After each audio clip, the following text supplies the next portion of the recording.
Okay, good morning to everyone and welcome to our online webinar, There Be Dragons, Transitioning Through the Unknown, Choosing Empathy Over Power as a Way of Leading. My name is Sarah Haffenden and I'm the Marketing Communications Manager at UKZN Extended Learning, also known as UEL. So in case you are familiar with UEL, we are the continuing education of the University of KwaZulu-Natal and we offer all of the short courses on behalf of the university. So we are offering these webinars as we are in full support and compliance with the directive of a national lockdown, which was issued to address the COVID-19 pandemic. So we have embraced the changes and have launched a number of projects aimed at providing free access to learning materials during this lockdown period. So one of these projects is our online learning webinars, and this webinar forms part of a 4-part series entitled There Be Dragons, Transitioning Through the Unknown. So this is part 2, Choosing Empathy Over Power as a way of leading. So part 1 is available on our website. So our webinars will continue throughout June on Tuesdays and Thursdays, and then from July will be offered once a week on a Tuesday. Please see our final slide at the end of this webinar for further details on upcoming webinars, or you could visit our website at www.ukznextendedlearning.com. So please note that due to the nature of this webinar, we will be unable to address raised hands and questions throughout the presentation. So please would you post all comments and questions in the Q&A area, and these will be addressed at the end of the webinar. We will also allow for live questions at the end, so just raise your hand if you have a question you would like to ask live. So I'd now like to introduce you to our guest speaker for today, Zinhle Mpangosa. So Zinhle is a seasoned organizational development specialist, digital transformation and cultural strategist. Zinhle has spent the past decade understanding organizational behavior and facilitating solutions that transform their way of being, policies and processes that, when implemented, profoundly improve operational effectiveness and competitive advantage. Her professional experience and exposure is a mix of digital change management, cultural and leadership development. Her expertise and experience emanate from working in major consulting firms and across industries such as the public sector, retail, mining, and financial services. Zinhle is a doctoral candidate researching the future of work. She is deeply passionate about her role of supporting organizations design human-centric innovations by leveraging organizational culture, employee engagement, and effective change management. She specializes in the identification and transformation of belief systems that restrain business and personal progress, and is a recipient for the 2018 Inspiring 50 Award for Women in STEM. So Zinhle is currently the Transnet Executive Manager for Group Talent and Transformation. Welcome, Zinhle, and over to you.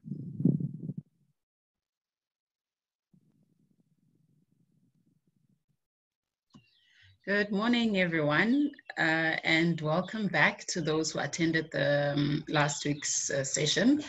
And I hope you're all safe, keeping your families safe, and adhering to the protocols of basically safe, social distancing, and wearing your masks and sanitizing.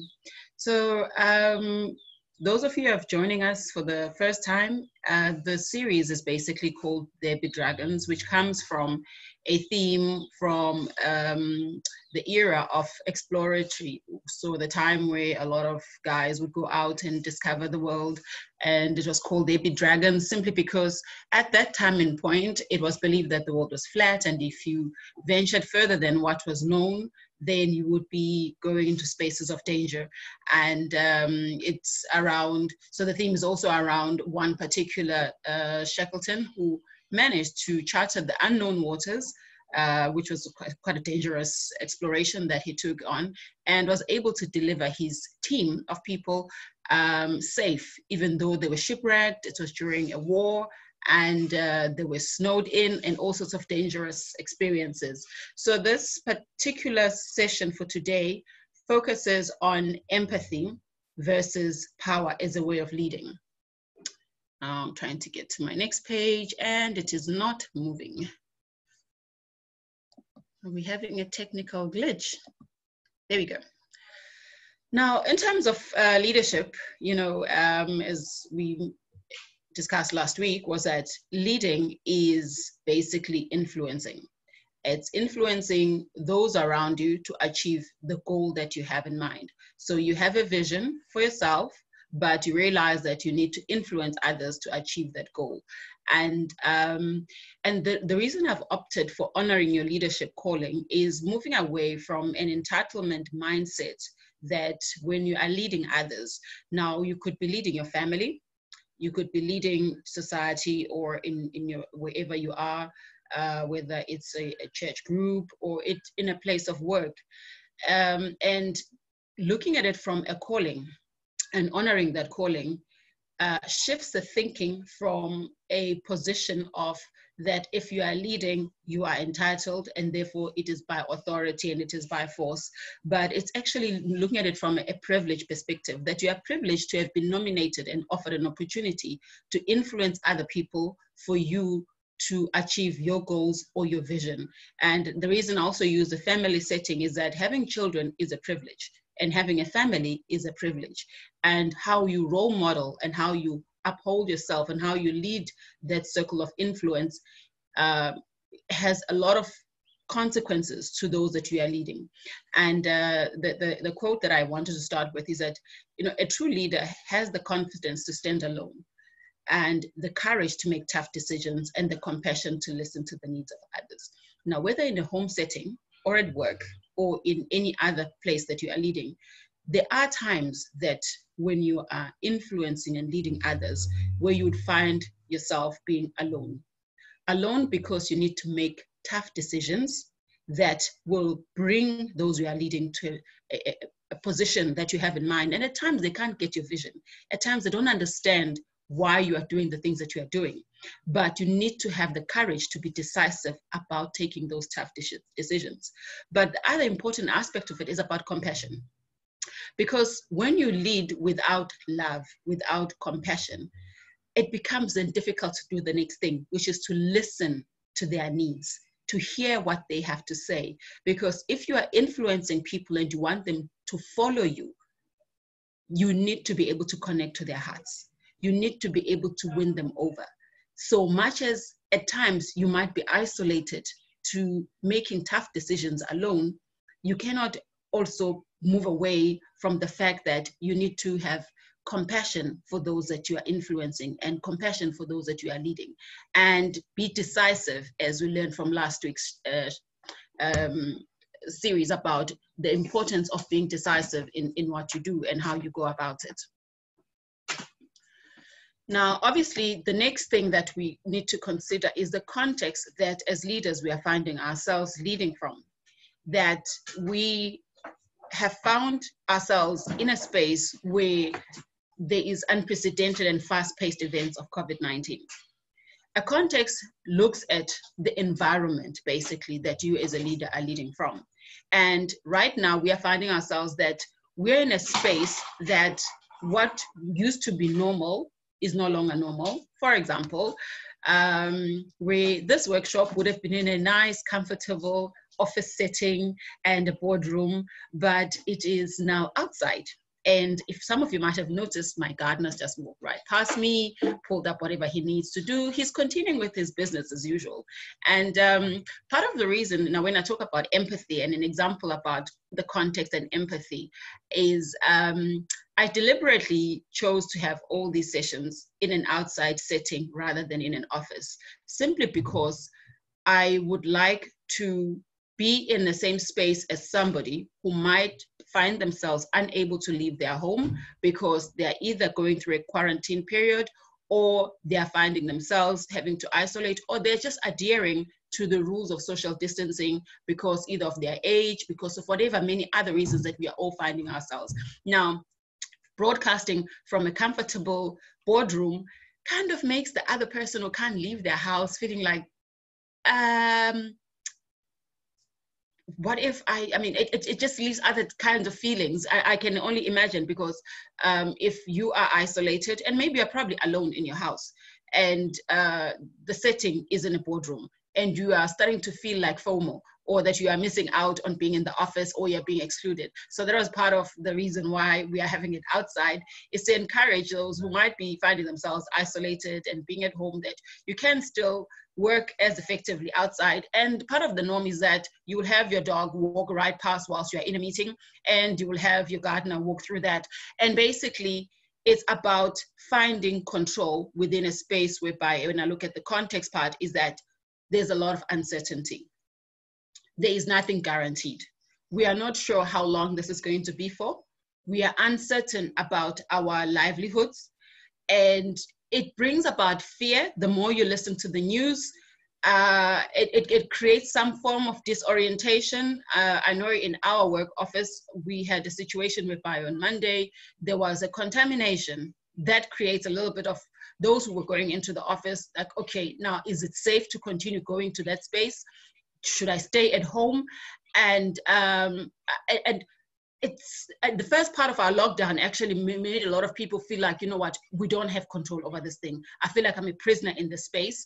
And it creates very strong emotional disturbances amongst both the employees and in a home setting for those who have children. So it's really vital more than ever that now leaders start to not only demonstrate empathy, but to also open themselves up to empathy from others, and to remain attentive to their own well-being. Simply because with this current context that we are finding ourselves in, doing back-to-back meetings on whether it could be on Zoom or on Teams or whatever else, you may find yourself as a leader, because there's so many demands. It's fast-paced. There are many decisions that you need to make. There are a lot of meetings that you're attending. And if you're not aware of your personal needs, you may burn out. And when you burn out, it means you become more exposed and vulnerable to COVID-19 and other opportunistic illnesses that you may find yourself with. So it really becomes even much more that we get more in touch with ourselves as leaders, and we open ourselves to receiving empathy from other people. And so when I talk about this, is that when you are leading, you are needing other people to support you achieve a goal. And the old school of thinking around leadership and managing, it was about command and control. And that comes, when I think about it, from how we've been socialized. We all come from different backgrounds. And in some instances, the parent-child environment, where some parents might have been domineering, or if you went to a particular type of school setting where you had prefects or you had seniors, or even in some offices and workspaces where juniors aspire to become seniors because of the power that comes with being a leader.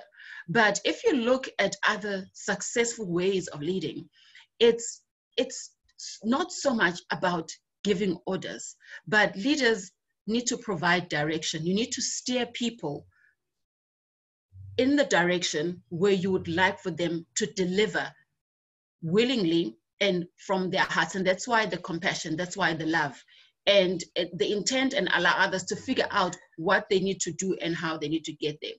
So you acknowledge the fact that they are competent. You acknowledge that they have skill. You acknowledge that they have the ability to think broader than what you have guided them to do. But this cannot happen without empathy. It's therefore become an essential leadership skill that requires for you as a leader to be vulnerable as well. It requires for you as a leader to lead with trust, to be able to have your people trust you.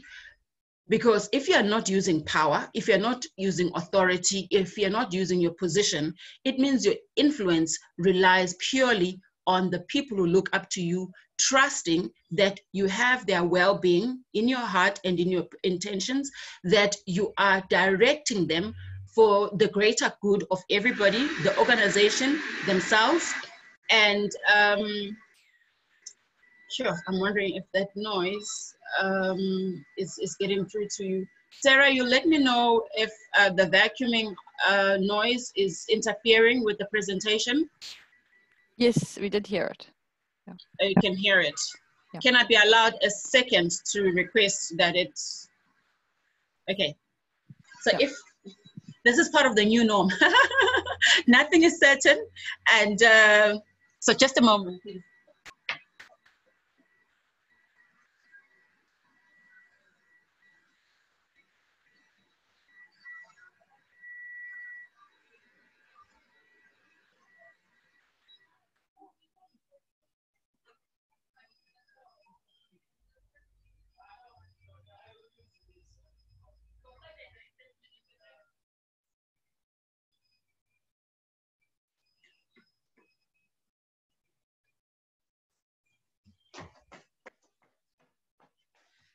Right. Okay. Pardon me. That's part of the new norm, working from home and outside in the garden and other people doing their job. So, need water from running around.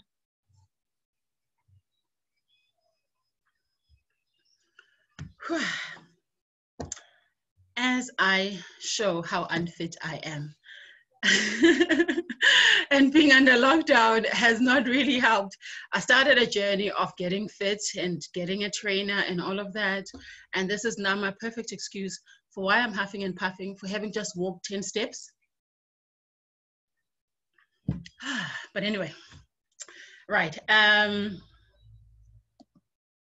So now, obviously, as I was talking about leading and influence, and the reason why we look at it from the empathy, why is empathy so important, is because the position, whether you are in to leading teams or leading your family or leading in your community, is the influence that it has on the current and future lives of individuals. Let's put it in the work environment, for example. There is nothing more important than the relationship between a line manager and their team or their subordinates. Because the environment that that line manager or that leader creates, or the context within which they create, has a significant impact on those individuals' view of themselves, if they don't have natural self-confidence, and even if when they do. But if a leader creates a toxic environment, that toxicity gets into those people's headspace. It interferes with their emotions, and then it interferes with their closest circle of people. So that means they take their toxicity into their home environments. And what then happens is that those individuals perform even less. But if a leader creates a context where their teams or their people or even their kids feel loved, feel nurtured, feel encouraged to be whoever they are towards achieving the goal that they want, then you'll find that they perform so much better. Now, the decisions you make and actions that you take impact all those that follow you. And now we are leading in a pandemic. It's not easy because each individual that you're working with is complex. They come with a different set of personalities. They come with experiences. They come with hopes, and they come with fears. Their experiences and their expectations and their assumptions of how they should be led are completely different, depending on their norms, values, and belief systems. And now, obviously, as a leader, you don't have a full view of what those may have been. But empathy requires that you get closer to your people.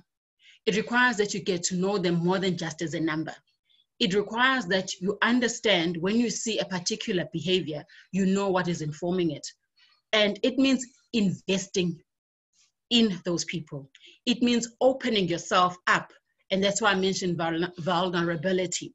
Because for people to trust you enough to allow you into their spaces, to allow you to know what their fears are, what their hopes are, what their experiences are, they need to know that those will not be used against them. They need to know that the next day when they show up at work, or they need to be evaluated for their performance, having shared an experience with you about, let's say, maybe they have an abusive home environment, that doesn't then get taken against them when they apply for a promotion.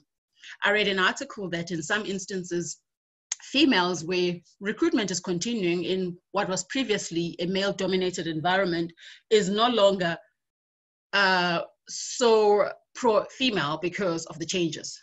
Females need to take care of kids, working from home, homeschooling, maybe not such a great idea to employ these people anymore. Let them continue doing what they need to be doing in the kitchen. So things like that. So now we add COVID-19.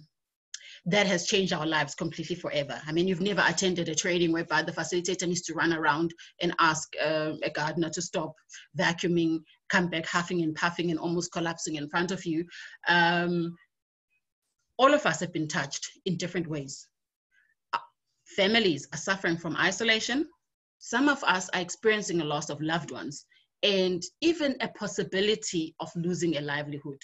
And now, obviously, that means in a work setting, it's leaving people focusing purely on what is important and what is at stake to them. And it differs. Each person has different priorities right now. Others are about, let me just get through this pandemic alive. Others are concerned about, will I be able to pay my next month's bills? Others are concerned about, will this be the opportunity that my line manager has been looking to get rid of me for? So when retrenchments come, I'm going to be the first one in line. So the context completely changes, even from what we already had, a complicated environment where you are leading a whole different group of people, to now leading in a pandemic that is so scary, so uncertain. Then it means you are now being called to safeguard the lives and the livelihoods of your people. It's an added responsibility. So, and as a leader, once again, you are in a position of positively or negatively impacting those people that you are leading. Whether they get through decisions, influence, or edict, or whatever it is, you are impacting people. And in this kind of situation, you can impact families that you lead. As I've mentioned, if you create a toxic context, it means you've now put poison in one person who's going to take it to their home family setup. You've put stress on that person and they said to take that home with them. And we know that there are scary things coming up ahead, whether it's retrenchments, whether it's demotions, whether it's promotions. How do you handle this? All right. And that is why right now, more than ever, you are, as a leader, considered to be the consoler in chief. Now, that is not what you signed up for. You didn't sign up to be a consoler in chief. You probably don't even have an understanding what empathy is and why it's such a big deal about it. Why is it so important? Why is it so important to show empathy to victims? And how is that any different from sympathy? Does it mean that I walk in a person's shoes? Well, that sounds like a familiar statement. Why is it so important? I've taken Richard Branson's statement that a company is people. A family is people. And most individuals are concerned and want to know that, am I being heard? Or I'm just another number. I'm just another member of the family. And all of us want to belong. All of us want a sense of being safe. All of us want to feel appreciated, that we are adding value to the environment, the company, or wherever that you are.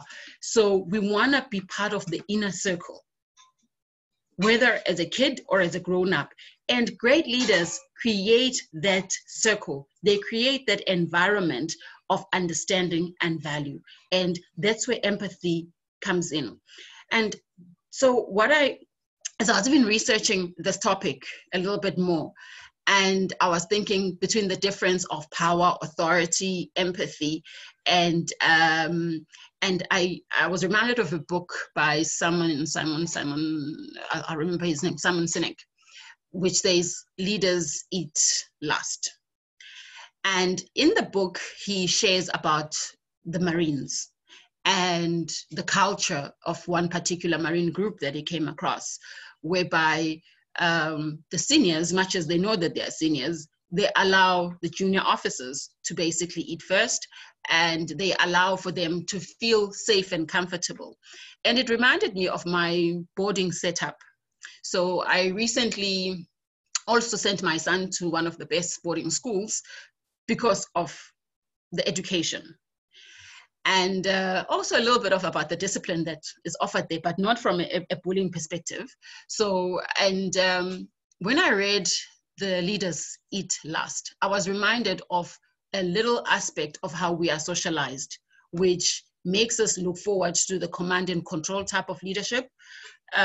When I started boarding school, basically we were called jerks. And as jerks, we were skivvies to the seniors. And every jerk looked forward to going to matric so that they can turn around and continue to bully the others. But it wasn't considered to be bullying. It was considered to be a privilege to be a leader, that if you're a senior, you go first. And in relating this story, I think about 3 weeks into my son's boarding experience, because the school would share photographs of their different journeys through the school, I noticed a picture of him in assembly, and he literally looked skeletal. I was gobsmacked. I thought, okay, this can't be my son. Are they going to kill him? What's going on here? And I contacted the school to find out what's going on. Why does it look different from the person that I left? And unfortunately, at the time, we couldn't talk to them because the rule was that if they are new, they can't have cell phones. We can't reach them. We must allow them to experience and be immersed into the culture of the school. But somehow I managed to, through one of the parents who had a senior child, to find out what was going on. And it was the culture of seniors eat first. So basically, being a boys' school and with some of the programs that they had, the reason that he was looking skeletal wasn't so much about the culture, but it was just, he was just not getting sufficient food. Or by the time that as juniors, they got their chance to eat, they only had 5 minutes left in the dining hall because there were so many queues and whatever else. And it made me to think about how we are socialized and groomed around power, what is considered leadership, and how it's a privilege that if you are a senior, then you get all the goodies. And if you're a junior, you get the scraps, and you get treated like a skivvy, and you get treated like a slave. You spend 5 years probably of your life, or 12 years in a schooling environment that entrenches that. So when you leave that environment, you go and continue, that becomes your part of your norm of behavior. And that is why then most people think leadership is about rank, it's about power, and it's about privilege. And you find that even those who vie for public offices or those who go for leadership roles, it is because of the benefits that they've seen being reaped by others. But in the Marine, they believe that true leadership is the willingness to place other people's needs above your own. And these are some of the lessons that I took out from the book in terms of, with Marines, obviously, because they put each other's lives in their leaders' hands, all right? So they are willing, they will trust each other's, willing to trust each other with their lives, simply because in that space, effective leaders have a sense of empathy. They listen. And in listening, they learn. And in learning, they become empathetic.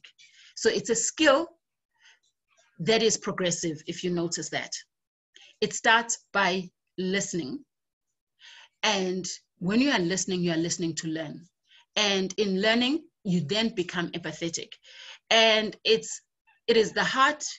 Empathy is about understanding your people and how they see the worldview, and how their view of the world then impacts their emotions. Because remember, in this space, these people are all in an unsafe environment, if you were to put it that way, and they depend on each other to get back home alive. So, and how they've defined it in that book is that empathy is a neutral data gathering tool that enables you to understand the human environment within which you are operating, and therefore make better predictions, craft better tactics, inspire loyalty, and communicate clearly. And if you notice, it's about you being able to lead better. It's about you being able to inspire people to be loyal towards you. And it's about you learning how to communicate clearly. So, and when you see the thing about a leader is doesn't just get a message across, but you are the message. So how you model your behavior, how you treat your people, and how they watch you walk your talk will determine whether they will give you their loyalty, whether they will find you to be inspiring. And you will test that, or the acid test of that would be in your absence. In your absence, the rules that you've put in your house, are they adhered to? Or in terms of just the conduct that you've all agreed to in your work environment and commitments, when you are not there, what happens? All right, then you will know about how strong that is. So in terms of what Simon Sinek, he suggests that a leader is someone who makes the employees feel secure, who draws their people into a circle of trust. Why is it important to have that circle of trust?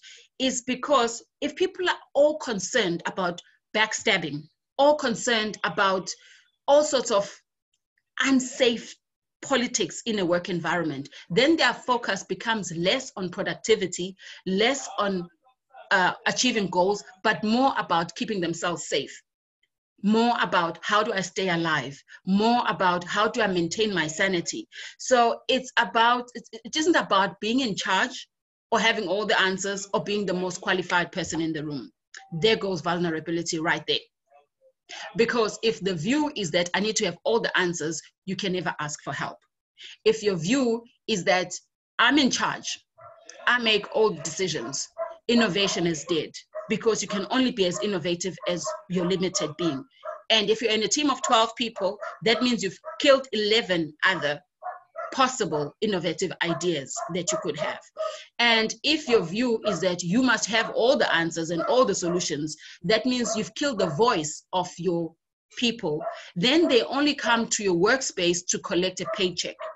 They're not coming to you to contribute meaningfully. They're not coming to you to give discretionary effort, right? So as a leader, you need to create that circle of safety.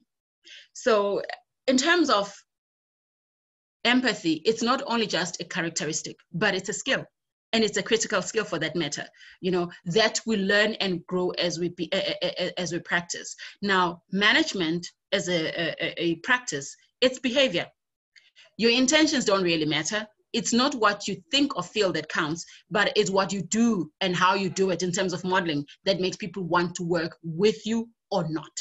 And as you've probably heard many times, people don't leave companies, they leave managers. So if people do not want to work with you, you cannot be such a successful manager after all. And you are responsible for this behavior. You choose how to behave, but you need to have self-awareness and emotional intelligence for that to happen. And you are responsible for the manager you become. So your daily deliberate actions determine what eventually you become. And good managers usually enjoy power, the desire and ability to impact the organization. They do not use power for personal gain, as with the Marines, you noticed, or bolster their own personal insecurities. They use power to keep the team and the company on strong and productive. So it's about making others feel better as a result of your presence and making sure that the impact lasts even in your absence. And that's why I said that be absent and see what happens when you're not there. So authority alone is not enough. Effective managers need to use influence to get things done.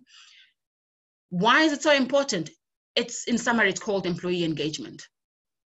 It's whether people are willingly giving you discretionary effort to go beyond the paycheck, to go beyond that I'm employed just to sweep the floor only or whatever else. But at the same time, you need to be cognizant that they have a heart and they have a mind. And you need to win their hearts in order for their minds to then do what you want. And when you combine both the heart and the head, you get willing hands. But at the same time, you need to have compassion and empathy in your heart as a leader, because a lot of people are suffering deep emotional anguish that are underneath the surface that you can't see. They may smile and they may carry this outward look that all is well, but inwardly they have a whole lot of other different hurts. So as a leader, you need to be able to engage your people from a heart perspective, and you've got an engaged workforce. So let's have a look at an understanding of empathy from this clip quickly.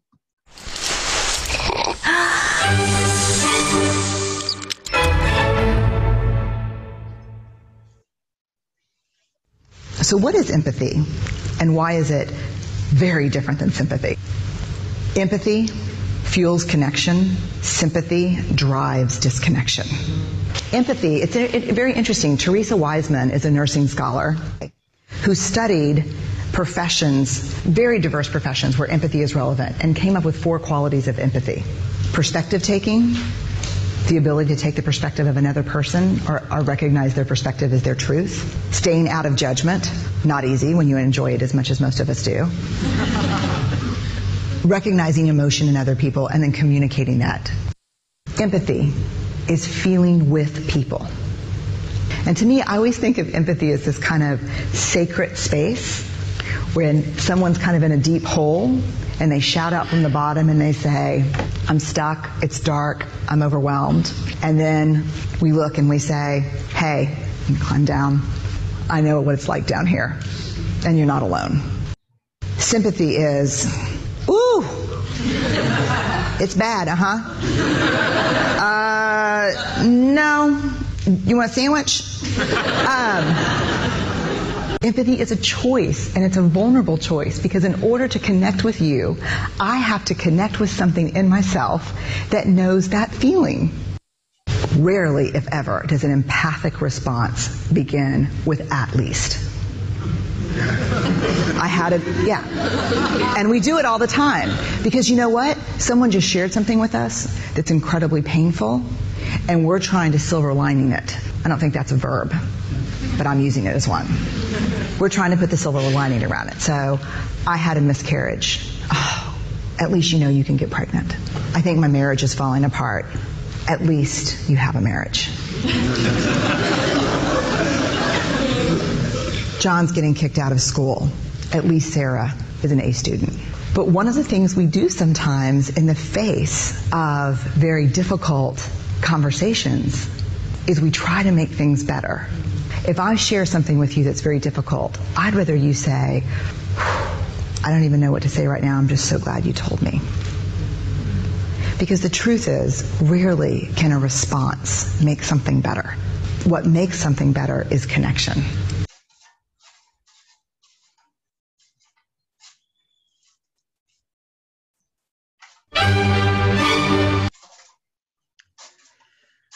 So, the at least.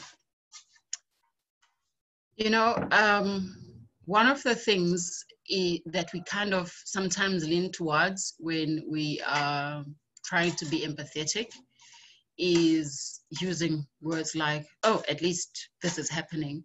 And really, it's about understanding, like right now with COVID-19, that we are in the same storm, but we are not in the same boat.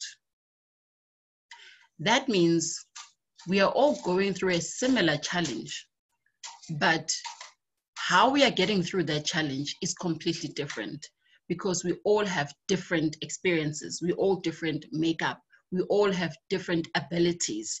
So your boat, my boat is not the same. And trying to liken your experience with the other person's experience is not empathy.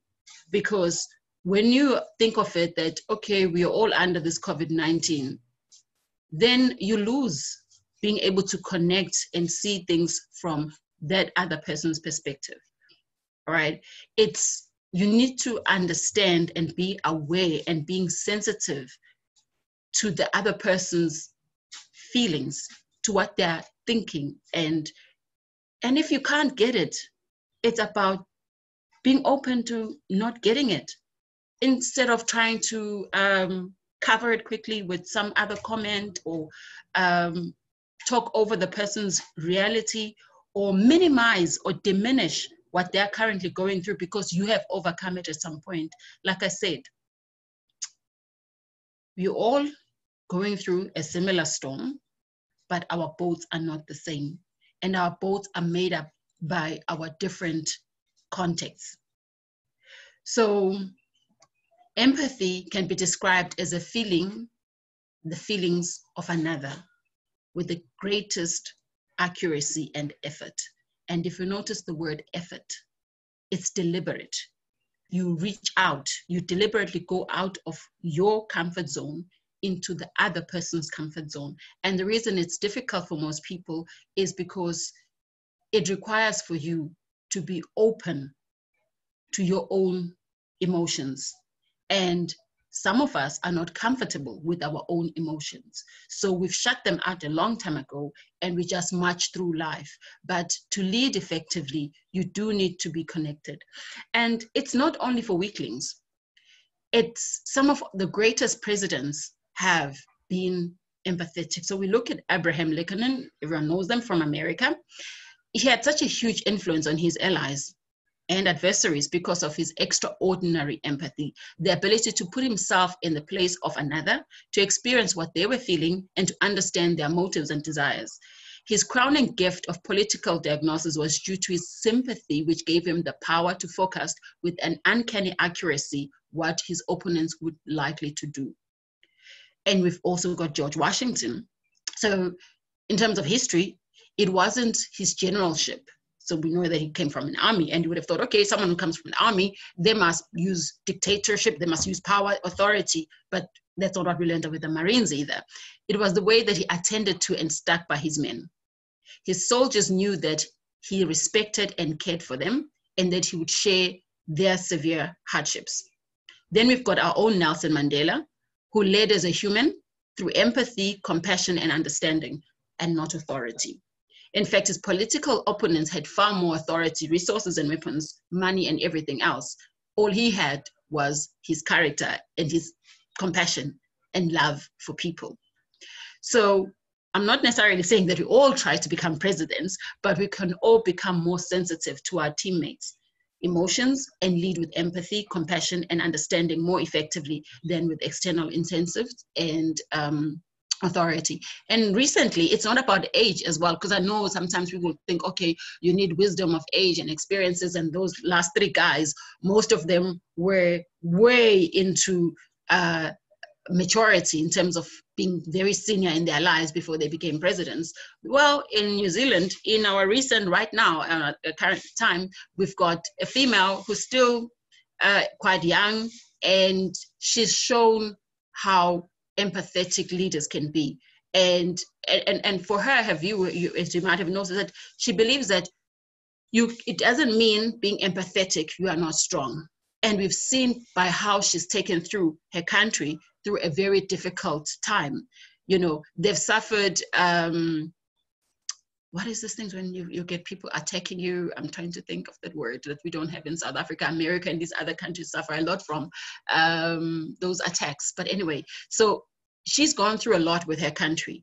And initially, some might have considered her compassion and empathy as a weakness. But we've seen that it's come out very strongly that, you know, being empathetic can be a very strong skill set that you need as a leader. So I would like for you to reflect and just have a good look in the mirror in terms of your family setup, in terms of your team setup, and where you are as a leader. Because obviously, whatever context and space that you are in, it begins with yourself.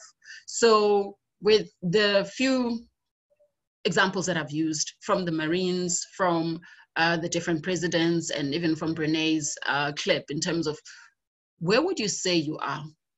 How do you fit in the picture of leading? Are you leading with power? Are you leading with empathy? What is your preferred style of leading? And what role, if you think you have played in leading your people? And even right now, what role are you playing? Can they call you chief commander in, what's it, chief consoler? Are they able to come up to you and trust that when they open up to you, it won't be used against them. It won't be used against their promotion in future. And if you see a weakness in them, it won't give you an opportunity to kick them down the minute you get an opportunity to do so. How do you show up as a leader? What is your reputation and personal brand as a leader? If you were to die, God forbid, how would your team members talk about you?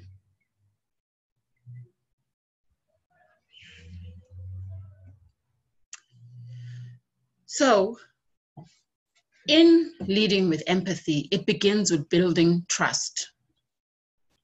You need to demonstrate empathy as a leader. You deal with human tragedy that we are faced with as a priority.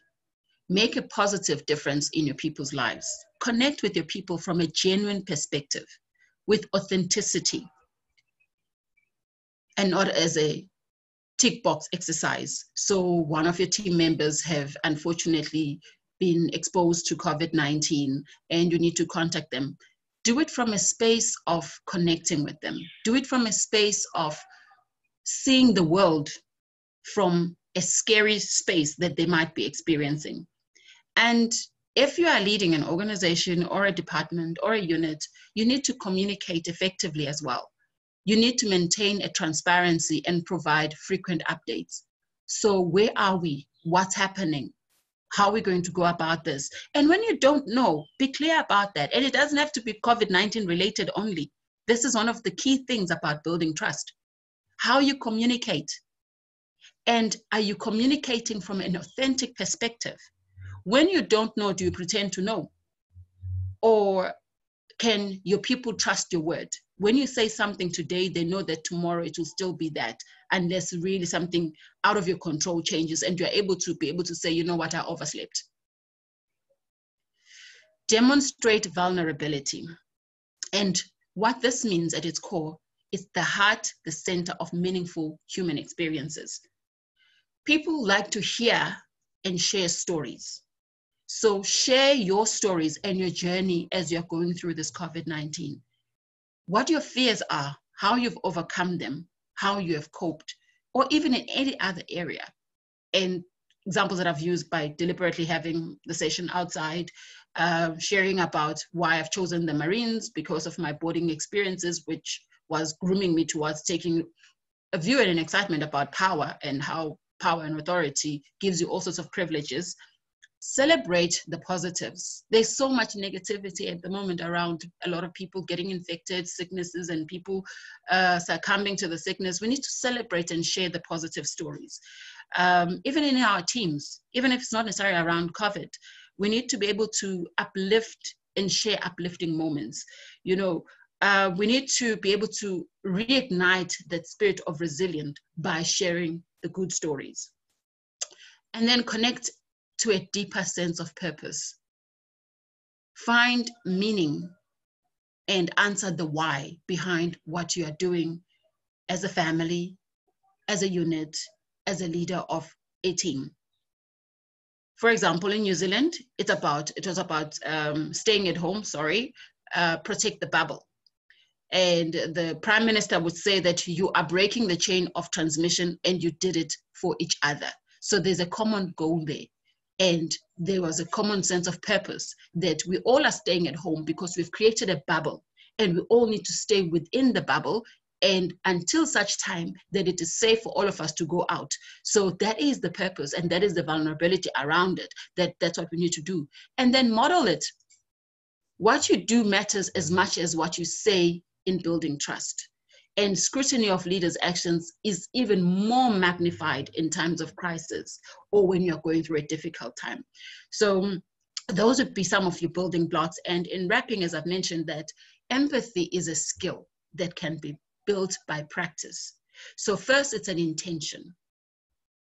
Deliberately choosing that you want to be empathetic towards that you are leading. Then it becomes a behavior because you practice this. Then it becomes a habit. Then a practice, then a second nature, then it's simply who you are.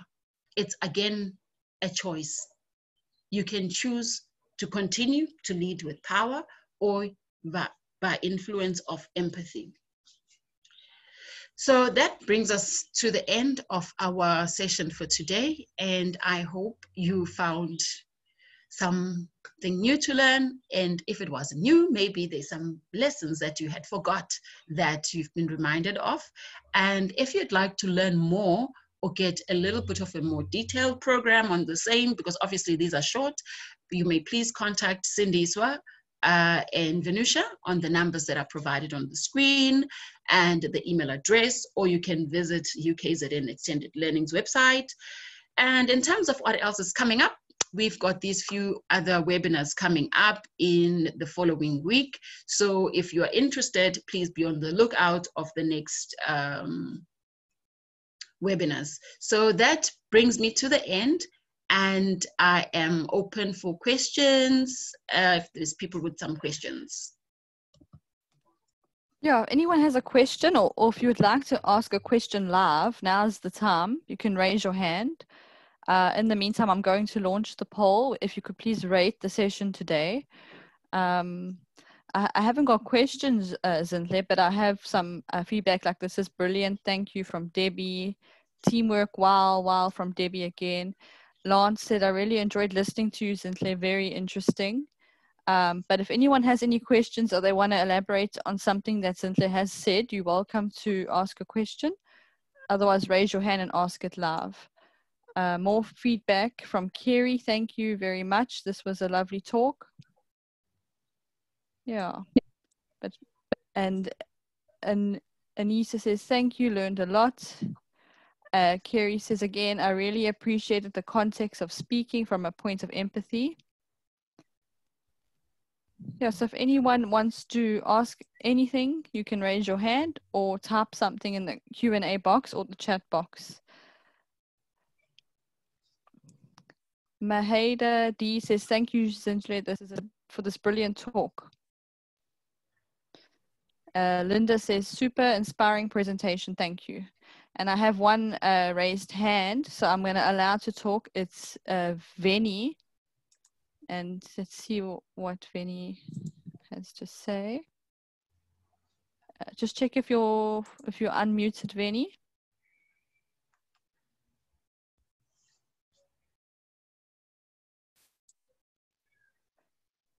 Veni, just check if your mic is muted. I've unmuted from my side. I think you just need to unmute from your side.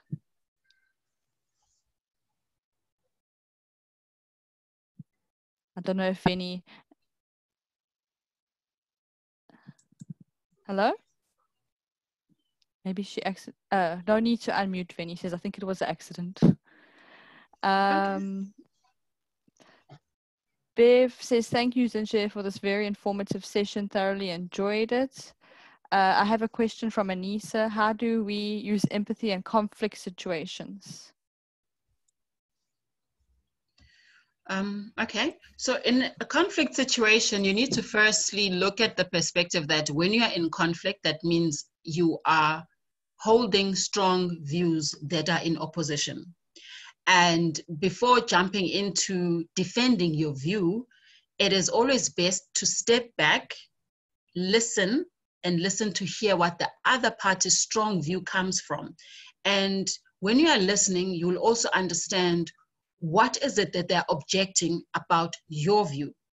And here where the underlying fears, because at times conflict is from whether you're losing control or from a fear perspective. But when you deliberately choose to step away from being right, from ego, and choosing to listen from the other person's perspective, and without you trying to cover what they have to say around your justifiable points about your position.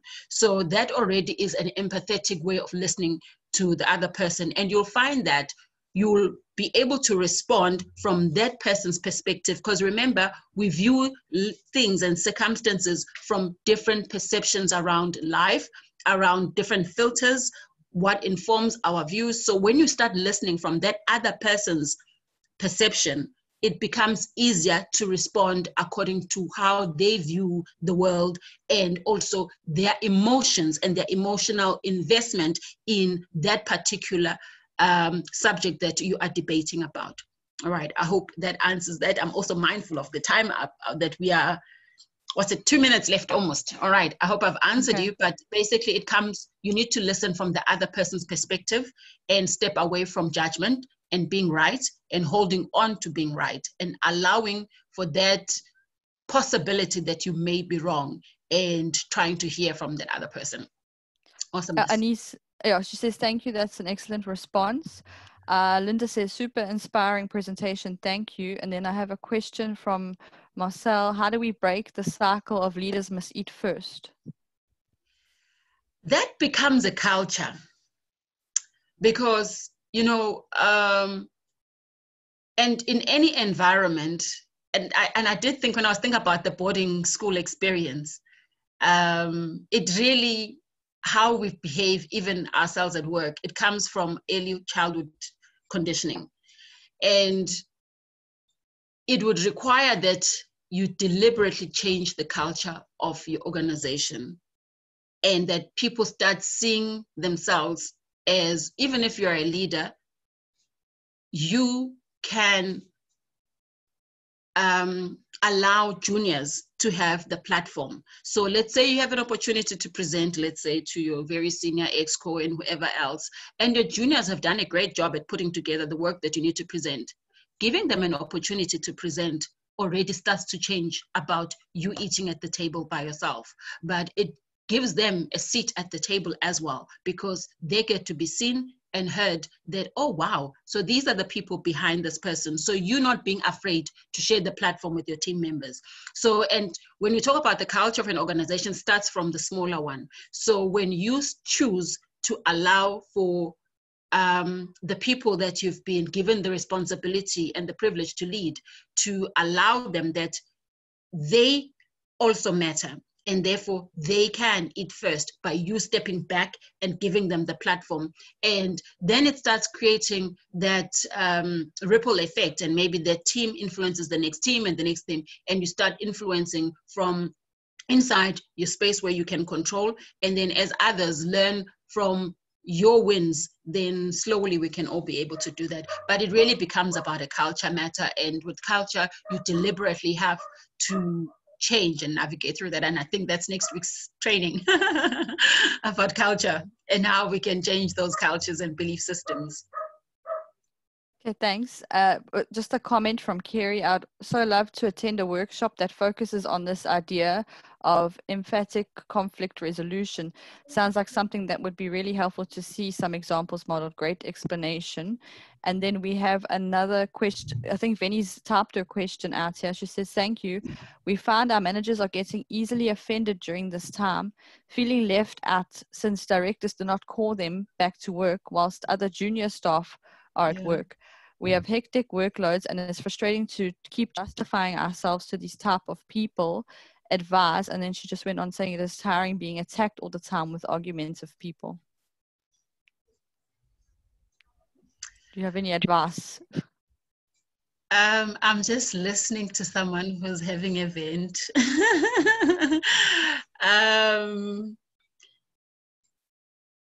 So the people who are having an issue are the leaders. And if you,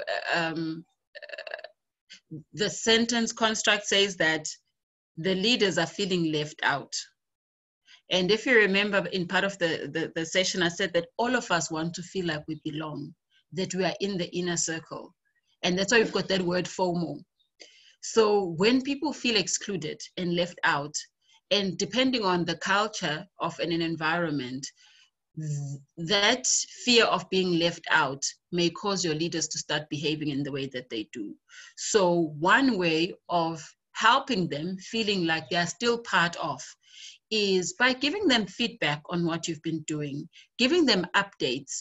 And one of the things that I've encouraged teams to do is creating, in my team, we call it a jamming, where you would hook up, not for the purpose of having a formal meeting, but of catching up. So why haven't you cut your beard? Oh gosh, your hair has grown so funny, and whatever else. So to remove the tension that this particular environment has put us in by engaging as humans, one human to another.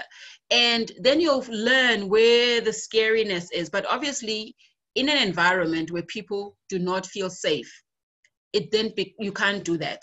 So instead of being offended, maybe can you look at it from their perspective, that if you are leading a team and then you are excluded, you don't know what's going on. And even if you're not leading a team, you're part of a team, but suddenly you're not a part of it anymore. So if you were to look at it from their experience, because remember, their perception is their reality, and their reality is what informs their behavior then. So yeah, I hope that kind of answers, but it really does require for you to just have a look at it from what they may be going through And I'm sorry about the challenge that you are faced with right now, but yeah, I think you do need to find a safe space where you can be able to talk about it collectively as a team. Okay, thanks. We have one raised hand, so I'm going to finish off with this last question. Yes. Hopefully, it's Mr. I Don't Care EM. So if you can unmute, and there we go. Thank you very much. Thank you very much. It's Elia Munamat. Ms. Zintle, if I can ask, as a leader, how do I balance both my political career within the rank maybe of my political sphere, and then look on the other side, on the forest side, the masses who expect quite a lot of stuff from me. For example, right now during this pandemic, we see the way our leaders are dealing with this whole coronavirus issue. Some people are unsatisfied, and they're saying some leaders don't do what they're supposed to be doing.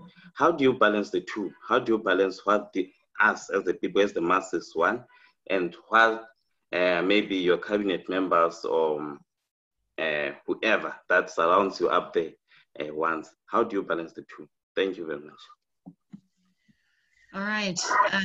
There's a tricky question, considering I'm not a politician, but what I like about that is that we've had plenty of politicians that we use as examples in the presentation, including the Prime Minister of New Zealand, because right now she's currently going to face a different kind of storm that, okay, you locked us all down. Now all our businesses are bankrupt because we're a tourist destination, and the opposition is going to go have a big go at her that you've compromised the economic stability of our country. But she'd be like, okay, but all your people are alive, you know. So unfortunately, when you're in a political space, you are serving people, but at the same time, you probably might have an agenda of your political organization, and you also have your personal goals that you want to achieve. Now, the first part, if you're in a public office, you are there to serve. And you would need to put that first, which is almost, if I could put it, judging from under a tree. In the olden days, the leaders would have hearings under a tree, not because they didn't have fancy houses or they could bring people to their castle or their royalty, but because they wanted to get closer to the people. So it becomes, again, like in the Marines, that your people's needs must come above and first before yours, because you have chosen to be in a political space where you are serving people. Then the second part becomes about emotional intelligence when it comes to influencing people and getting loyalty and winning their hearts.